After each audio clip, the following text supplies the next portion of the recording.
Baik, assalamualaikum warahmatullahi wabarakatuh. Waalaikumsalam warahmatullahi wabarakatuh. Apakah suara saya terdengar? Dengar Kak, Oke, jadi sebelum kita mulai pada materi malam hari ini, marilah kita berdoa menurut agama dan keyakinan masing-masing. Berdoa dipersilahkan.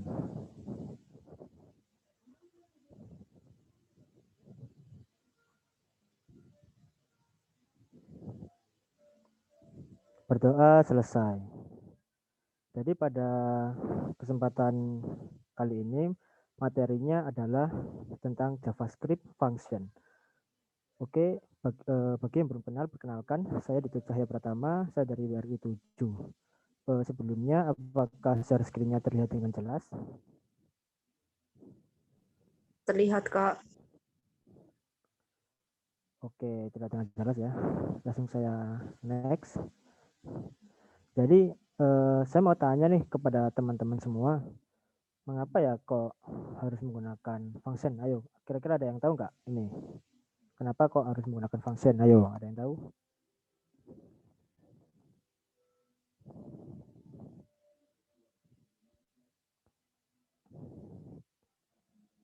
Oke, ya. Jadi, mengapa kok harus menggunakan function? Itu dikarenakan penulisan yang berulang-ulang dan ini nggak efektif. Nah, nanti saya akan menjelaskan lebih detailnya pada bagian live code-nya ya teman-teman. Oke, langsung lanjut. Untuk pengertian function itu sendiri adalah subprogram yang bisa digunakan kembali baik di dalam program itu sendiri maupun di program yang lain. Nah, jadi kita itu tidak perlu menuliskan suatu yang ingin kita tampilkan atau apa ya, subprogram yang ingin kita gunakan kembali, yang akan kita gunakan kembali itu kita nggak perlu menulisnya berulang kali. Jadi kita cuma menulisnya sekali saja, tapi itu bisa kita gunakan untuk berkali-kali. Oke. Nah, jadi di sini function itu dibagi menjadi tiga ya. Ada function biasa, itu yang tanpa parameter. Kemudian ada function yang berparameter, dan yang ketiga function return. Untuk lebih jelasnya, kita bakalan langsung saja ngecek di bagian live code-nya ya teman-teman. Nah, oke, langsung saja kita let's code ya. Langsung masuk ke bagian Visual Studio Code-nya. Oke, bagi teman-teman semua, apakah sudah memiliki file yang dikirim di grup?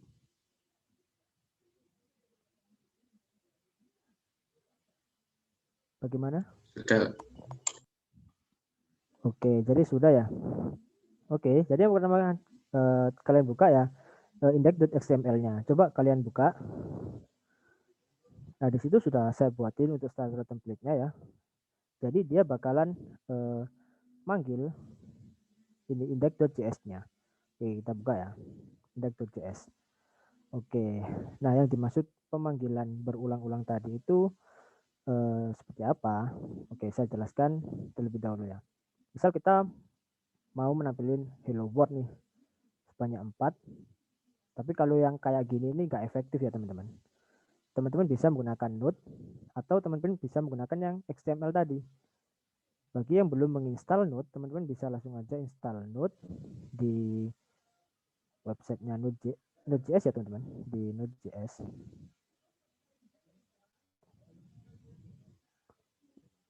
Oke, langsung saja ke sini, node.js.org.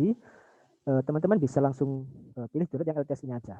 Dia yang apa ya? Yang di ini sih rekomendasikan untuk di-download oleh semua orang seperti itu. Kemudian kalau sudah download, teman-teman bisa mengecek dari JS tanpa menggunakan XML. Contohnya seperti ini ya teman-teman. Nah ini dia langsung tampil yang apa tadi. Atau kalian yang kalau nggak mau ribet, teman-teman bisa langsung pakai ekstensi live server nih. Di sini ada. Bagi teman-teman yang menggunakan VS Code, ya teman-teman bisa download atau install ekstensi live server ini.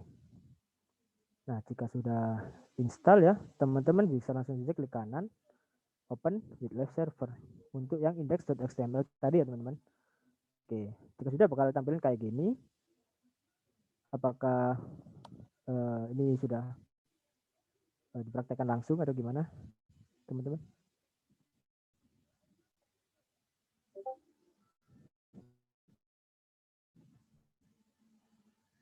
Halo?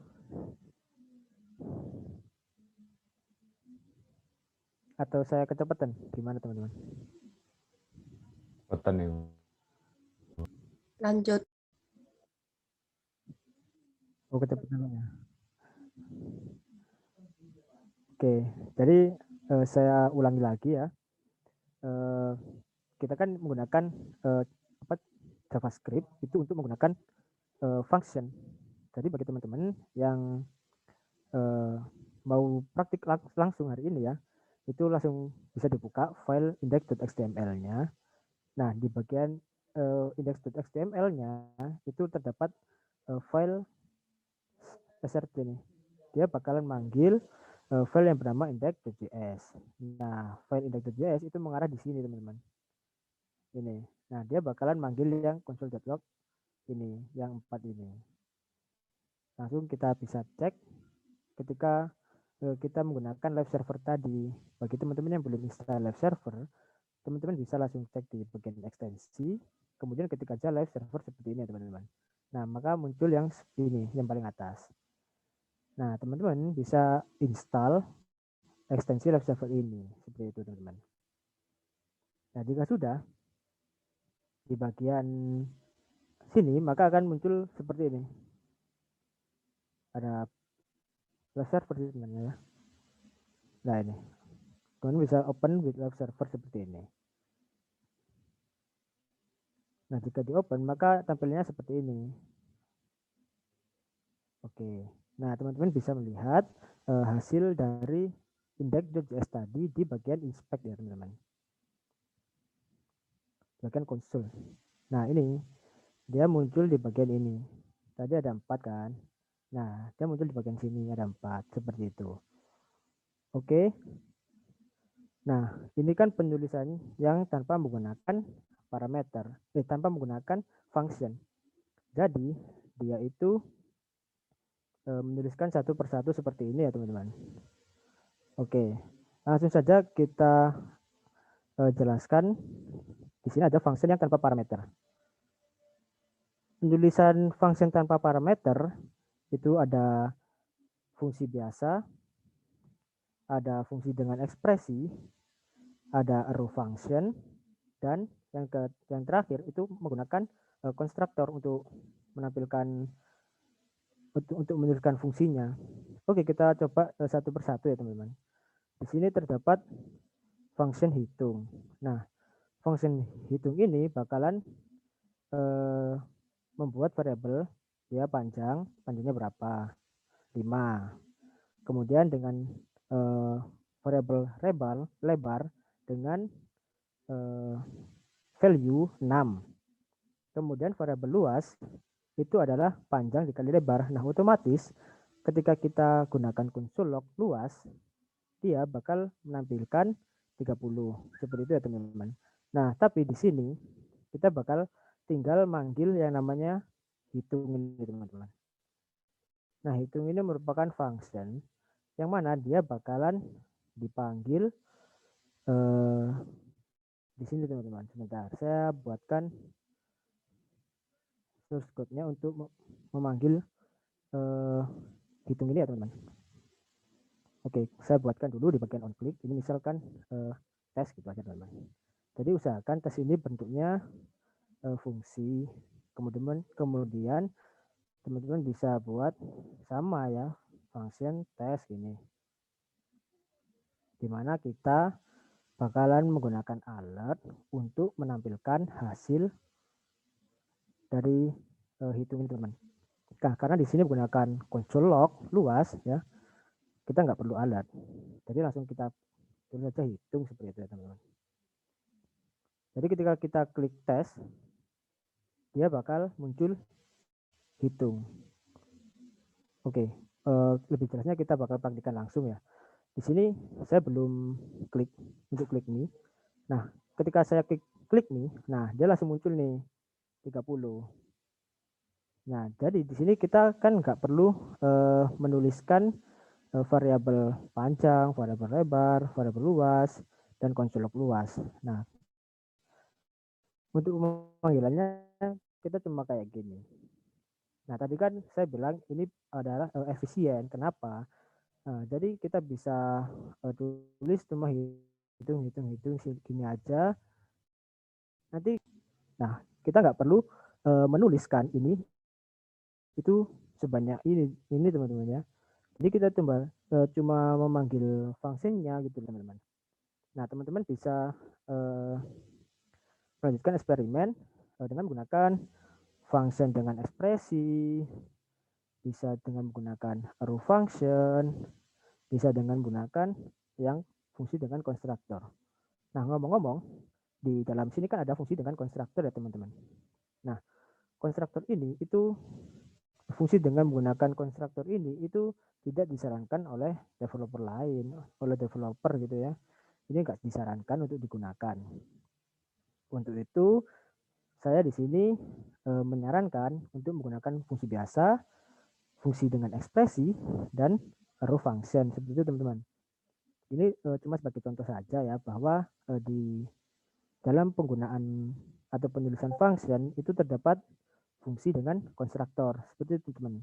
Lalu saya mau tanya nih, mungkin ada yang tahu ya, apa sih bedanya fungsi tanpa parameter dan fungsi parameter? Ada yang tahu kira-kira?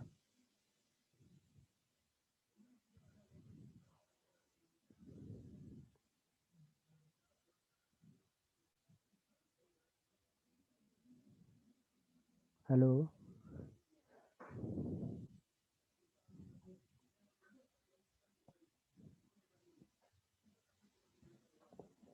Atau masih ada yang belum paham nih?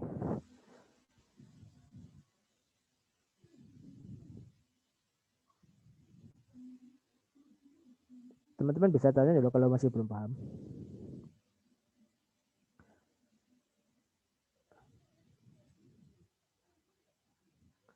Oke, jadi gini ya, perbedaan function tanpa parameter dengan function yang berparameter itu terletak pada bagian parameternya teman-teman. Ya, terletak pada bagian parameternya. Jadi sebagai contoh saja, ini ya teman-teman. Di sini ada, bentar. Di sini ada parameter P sama apa ya? Lebar sama udah. Jadi ada parameter panjang dan luas. Ini kita hilangkan aja. Terus kita gunakan panjang dan luasnya di bagian sini ya teman-teman. Panjang dan lebar maksud saya. Nah ini. Teman-teman bisa menggunakan panjang dan lebar untuk mengisi variabel luas. Nah, parameter ini kita dapatkan dari mana? Kita bisa mendapatkan dari index.xml ini teman-teman. Di situ misalkan nah misalkan teman mau menulis misal 5 sama 10, kemudian 20 sama 5, 6, 4 sama 6, 7 sama 2. Oke, seperti ini teman-teman. Dia bakalan manggil yang ini, fungsi hitung. Di sini yang pertama ada panjang dan yang kedua lebar. Otomatis nilainya 5 ini merupakan nilai panjang dan untuk yang parameter kedua ini merupakan nilai lebar. Nah, sehingga dia bakal nampilin panjangnya berapa dikali lebarnya berapa. 5 dikali 10 ada 50. Seperti itu ya teman-teman. Oke, kita langsung saja kita cek dengan melakukan klik ini. Nah, seperti ini teman-teman. Di sini ada 50, ada 100, ada 24, ada 14. Oke, nah itu sih bedanya teman-teman, function yang berparameter dengan function yang tidak parameter atau function biasa. Jadi kita bisa bandingkan ya teman-teman. Kalau function yang berparameter dia itu harus ada parameternya. Jika function tidak parameter atau function biasa, nah cuma gini aja. Jadi fungsinya tanpa parameter seperti itu ya teman-teman. Bagi ada yang kesulitan, teman-teman bisa langsung memberikan komentar saja ya. Ntar saya akan perbaiki seperti itu. Nah, itu untuk function berparameter. Function parameter itu sama halnya ya. Di sini ada function biasa, ada function ekspresi, dan row function. Untuk yang keempat nggak saya tulis karena kan nggak direkomendasikan gitu kan ya. Oke, langsung saja di sini yang terakhir itu ada function return yang sudah saya jelaskan tadi. Nah, di dalam function return kita bisa lihat nih di sini ada perbedaannya. Dia ada return, sedangkan yang di sebelum-sebelumnya dia itu menggunakan konsol. Oke. Nah, oke, kita langsung saja praktikkan biar kita tahu nih apa perbedaannya seperti itu ya teman-teman. Oke, kita hapus. Oke, kita langsung cek ya. Oke, dia nggak muncul apa-apa karena dia menggunakan function return teman-teman. Yang artinya dia cuma mengembalikan nilai. Oke, sederhananya seperti ini ya teman-teman. Di sini saya buatkan variabel dengan nama A misal. Dan dia saya isi 0. Oke, kita bisa cek ya di sini. Kita bisa cek sebelum dihitung. Kita bisa cek dengan menggunakan konsol log A dan sesudah dihitung. Oke. A sama dengan itu. Seperti ini ya. Jadi sebelum dihitung, dia pastikan menampilkan 0. Nah, kemudian di sini ini akan ada A sama dengan hitung. Yang artinya A ini bakalan diisi oleh luas ini, teman-teman. Oke, kita langsung saja coba ya. Jadi kita klik, oke. Nah, A yang pertama adalah 0 karena dia itu belum diisi sama ini function hitung, yang mana dia bakal mengembalikan nilai atau return suatu nilai. Kalau kita lihat di sini ya, dia melakukan return luas, yang mana dia bakalan memberi nilai luas seperti itu ya. Nah, kalau saya ganti ini dengan panjang misal, nah dia otomatis kan pasti isinya 5 ya, kita cek. Oke, nah dia pasti isinya 5 seperti itu teman-teman. Ya, itu untuk function return. Oke, dari sini apa ada yang ingin ditanyakan?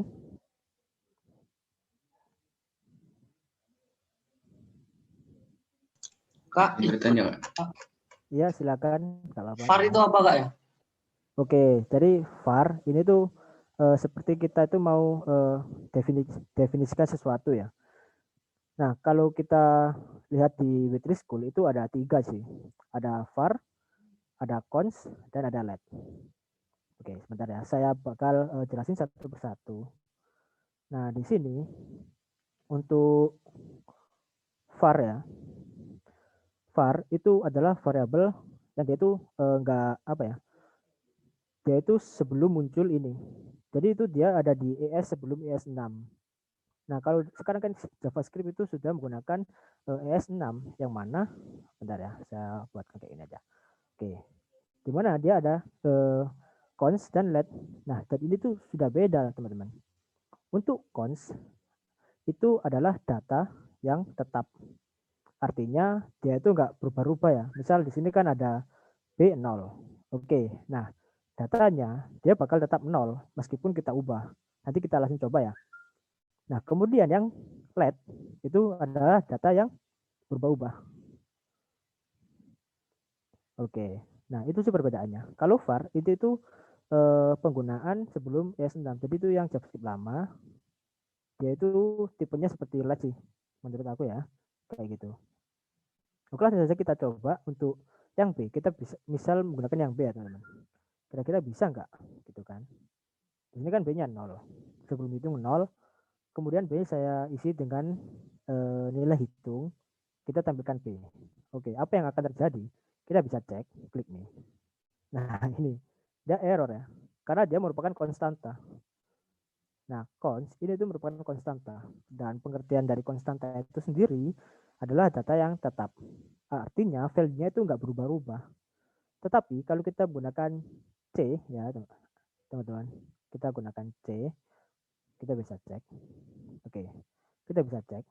Nah, ketika kita menggunakan C, dia seperti var kan. Nah, dia merupakan datanya bisa berubah-ubah seperti itu ya teman-teman. Oke, apakah sudah jelas? Jadi var itu kayak integer string gitu apa?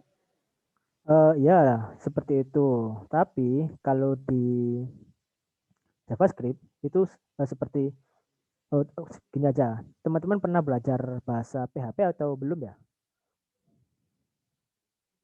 Belum. Oke, jadi kalau kita lihat ya di bahasa PHP itu dia menggunakan dolar. Kalau di Java, ya teman-teman sudah belajar Java kan pastinya. Nah, kalau di Java itu kan ada tipe datanya disebutkan satu persatu kan. Ada integer, ada string, ada float, dan lain-lain ya, ada banyak. Nah, tapi di sini tuh dia langsung global gitu loh teman-teman. Jadi dia nggak melulu ke numerik, tapi dia juga bisa string. Misal di sini A adalah eh, hello world misal gitu ya.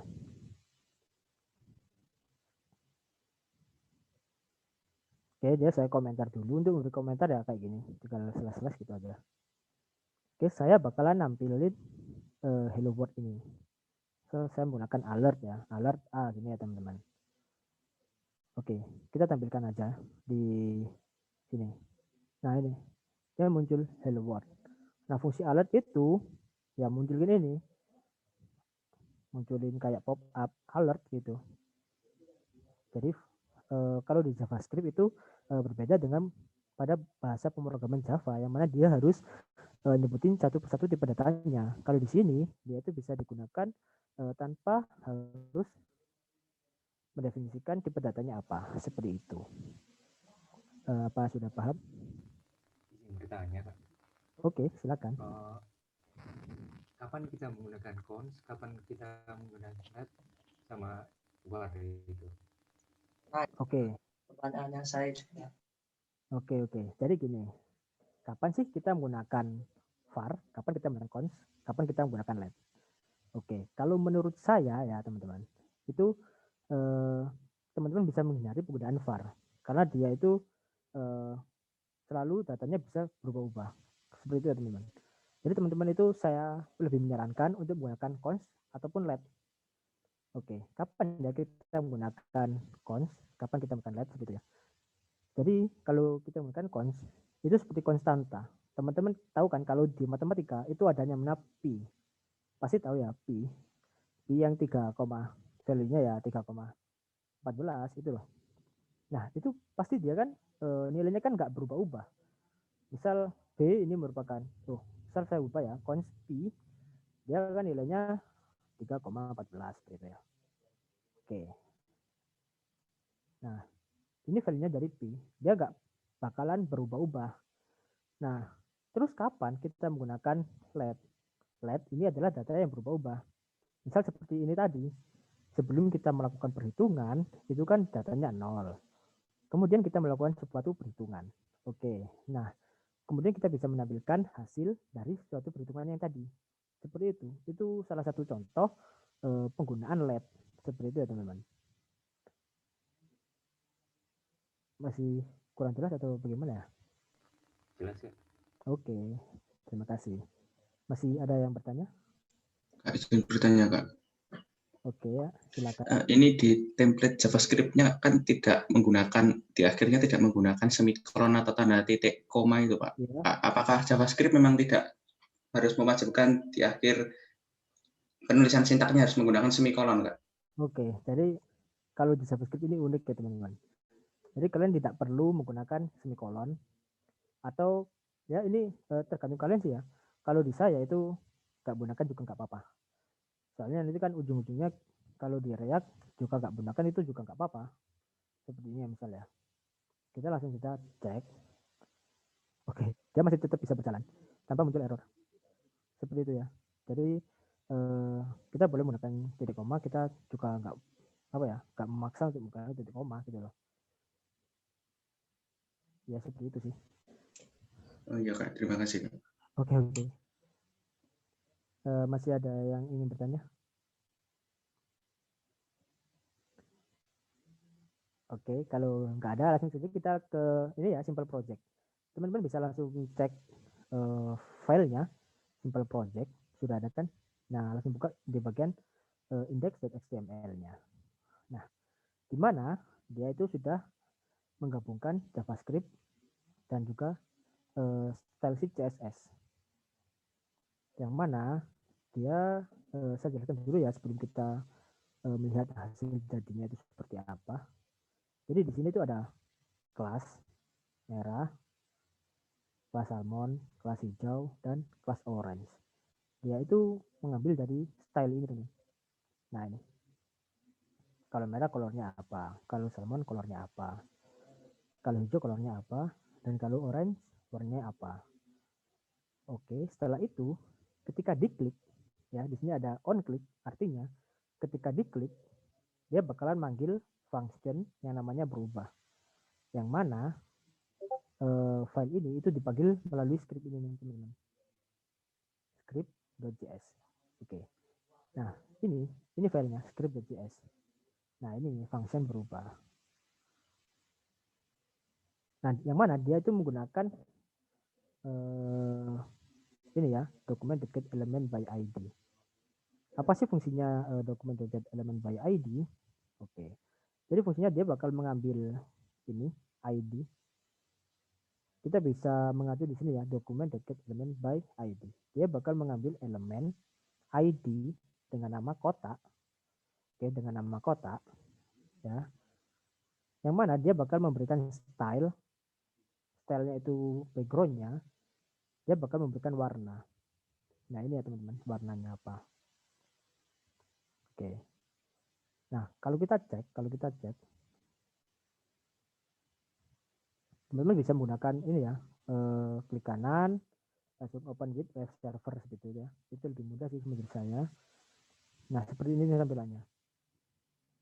Ketika teman-teman klik merah, ya dia bakal muncul merah. Salmon ya warnanya salmon. Green ya warnanya hijau seperti ini. Kemudian kalau orange ya warnanya oranye.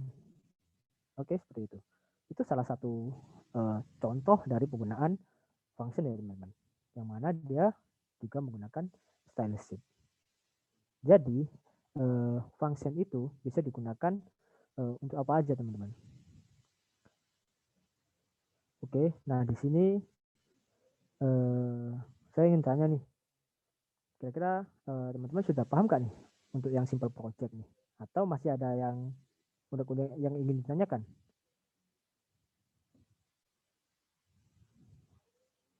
Gimana?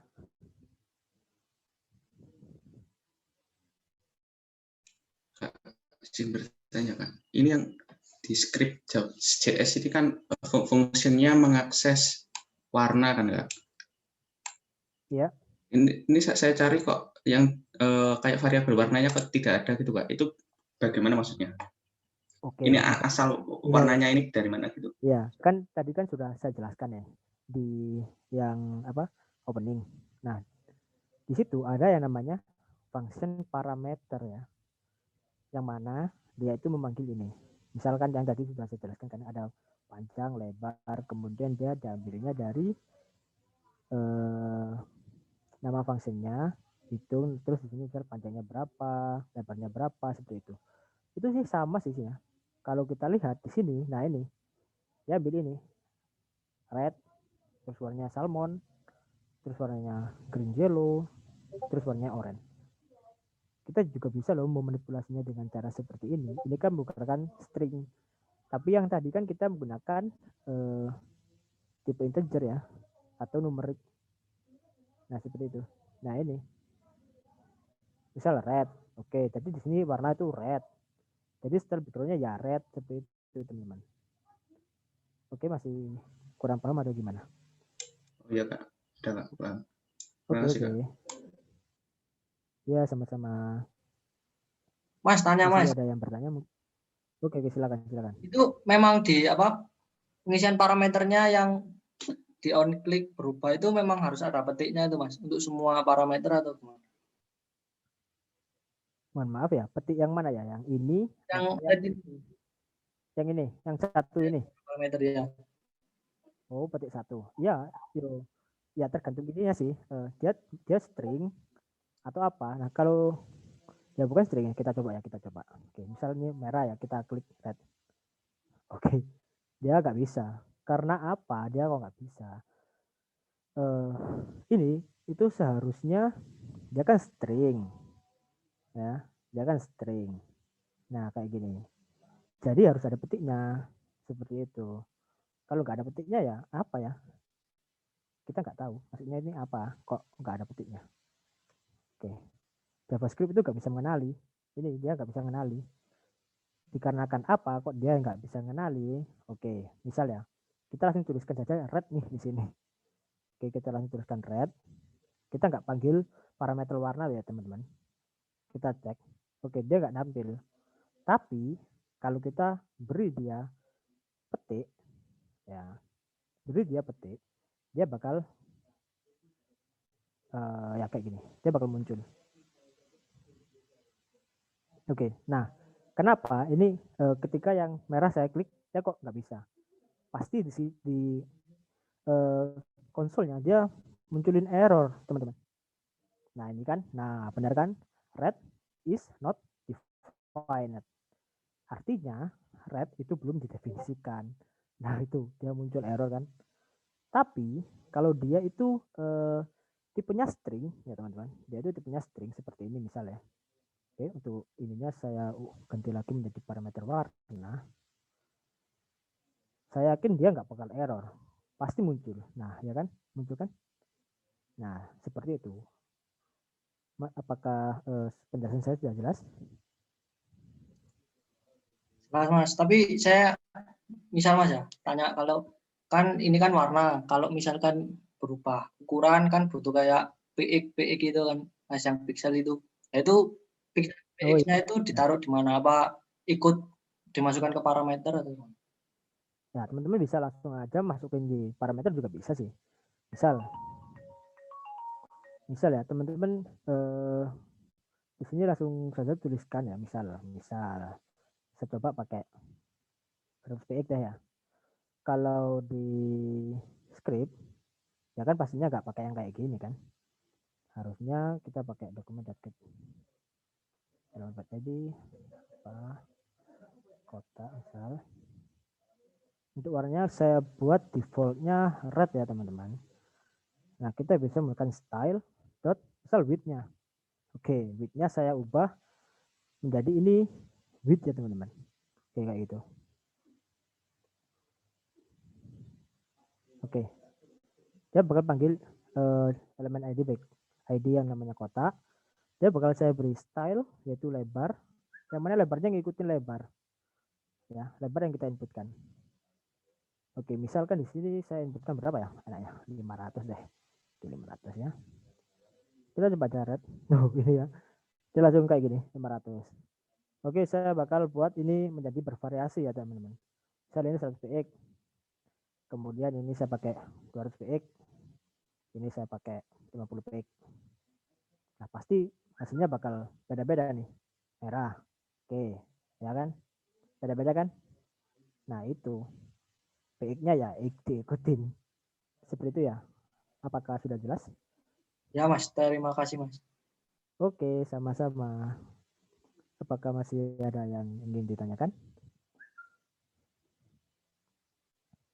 Oke, kalau tidak ada, kita langsung saja ke project yang terakhir nih teman-teman. Yaitu ada kalkulator project di sini. Kita close semua terlebih dahulu ya, kita close. Kemudian kita buka yang kalkulator project. Mungkin ini bakal ini ya teman-teman. Lebih berpikir keras sih. Tapi ini tuh impact-nya ke kalian itu sangat bagus. Jadi kalian bakal lebih mengerti tentang penggunaan function teman-teman. Oke, di sini saya menggunakan form dengan nama fr, ya, yang mana dia memiliki input kayak gini. Oke, untuk BR ini adalah memberikan enter ya kalau teman-teman yang belum tahu. Jadi BR ini memberikan enter. Kalau kita cek langsung, oke kayak gini, dia ada enter, ada enter. Itu BR ya. Itu fungsinya BR. Kalau nggak ada BR ya dia bakal kayak gini. Oke. Nah itu BR. Yang mana dia itu memiliki value kalau satu ya 1, 2, 3, 4, 5, 6 dan masing-masing button ini tadi itu dia memiliki on click 1, 2, 3, 4, 5, 6, 7. Kalau dia add atau plus ya dia bakal manggil fungsi add. Kalau kali ya dia bakal manggil fungsi prot. Kalau divider atau pembagi dia bakal panggil fungsi div. Kalau minus dia bakal menggunakan fungsi subs. Kalau sama dengan dia bakal menggunakan fungsi result. Oke. Di sini ada status dan result. Yang mana status ini adalah inputan kita dan yang result ini adalah hasil dari kalkulator kita. Kemudian yang terakhir ada reset tentunya ya. Oke, langsung saja kita ke JavaScript-nya. Nah, di JavaScript tadi kan sudah saya jelasin nih ada F1, F2 dan seterusnya. Nah, ini dia ada F1, F2, F3, oke dan seterusnya ya. Algoritmanya ini tuh berjalannya seperti apa sih? Oke, yang pertama di sini ada saya definisikan X, dia kosong. Yang mana dia di F1 dia bakalan nambahin seperti ini.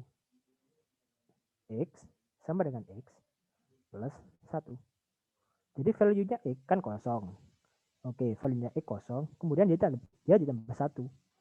Oke, sebagai contoh ya. Saya langsung aja ke sini. Oke, value-nya X kosong. Dia ditambahkan 1 kan jadi 1. Nah, sekarang value-nya X adalah 1. Kita tambahkan 2. Oke, jadi kan value-nya sekarang ada 12.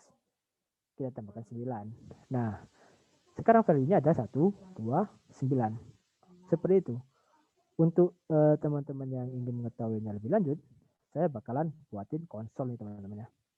Setiap kali dia klik, kita bakalan nampilin konsol. Seperti itu ya. Kita bakalan nampilin konsol.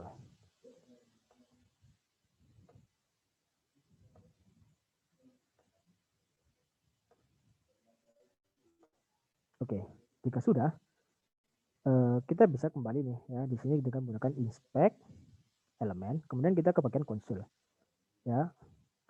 Di bagian konsol ini kosong, yang mana variabel x dia itu kosong ya, kemudian 1. Nah, variabel x sekarang ada 1, kemudian kita coba lagi 2. Nah, variabel x adalah 1 dan 2, yang mana tadi sebelumnya 1 kemudian ditambahkan 2 seperti itu ya.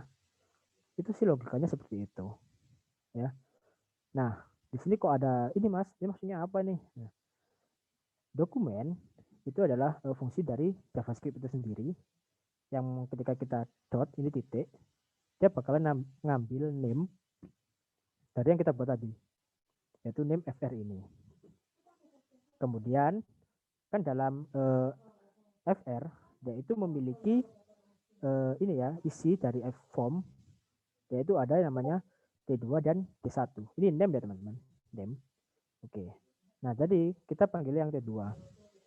Kemudian kita isikan value-nya dengan nilai X yang sudah kita lakukan penambahan tadi. Nah, seperti itu aja. Nah, kemudian di sini kan ada function add, ada function plot, itu sebenarnya sama saja. Di situ ada plus, ada kali, ada bagi, seperti itu ya. Yang mana dia bakalan menggunakan fungsi dari result. Di sini ada eval ya, fungsi eval. Nah, maksudnya fungsi eval ini apa sih? Nah, dia bakal melakukan ini untuk evaluasi JavaScript code dan execute. Dia bakal mengeksekusi string, ya, dia bakal mengeksekusi string. Ini tipenya string dan langsung ditampilkan nilainya. Seperti apa contohnya? Oke, saya bakal beri contoh ya. Pertama, nilainya 2. Saya kali 8. Nah, pastinya berapa? 16 kan? Oke, kita sama dengan. Nah, ini itu tadi fungsi eval. Dia bakal mengeksekusi string. Ini kan tipenya string. Dia bakal mengeksekusi string dan kemudian bakal menampilkan resultnya di T1 seperti itu. Nah, di sini ada reset. Fungsinya untuk apa sih reset? Nah, reset itu ya cuma mengembalikan nilainya ke 0. X-nya saya buat kosong. Kemudian di sini ya saya isi X seperti ini. Kemudian kita return X. Oke, seperti itu teman-teman. Jadi sangat simple banget ya. Tapi sangat apa ya? Unik gitu kan. Nah, kan programnya simple tapi kita bisa membuat suatu kalkulator dengan menggunakan function. Sangat sederhana bukan? Oke. Mungkin dari sini ada yang ditanyakan ya dari teman-teman.